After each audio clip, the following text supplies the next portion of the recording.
نداء للي ما يعرفش للي ما يعلمش، دي مجموعة منتخب مصر في كأس العالم للشباب اللي هتبدأ يوم 2/11 تحت 17 سنة. وليه تنهدت وسكت كده؟ عشان مجموعة جامدة بجد. إذا كان الكابتن أسامة نبيه كان مفكر اللعيبة اللي معاه إن أنت ما ينفعش تكسب اليابان وما ينفعش تكسب لا مؤاخذة نيوزيلندا، فإيه الأخبار بالنسبة لإنجلترا وفنزويلا؟ لا تهيتي دي الله أعلم يعني، عديها الناس لبعضيها، دي تهيتي المفروض نكسبها. المفروض نكسبها، ولكن بالنسبه لانجلترا وفنزويلا انا شايف الموضوع مش سهل.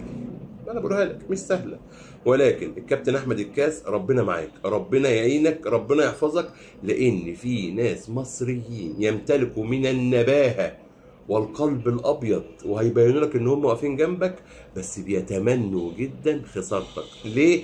عشان الرست السوا في الفشل، ويقول لك كلنا فاشلين. شفتوا بقى ان انتوا كنتوا ليا ظالمين؟ ربنا يعينك يا كابتن احمد يا كاس. خلص الكلام. سلام.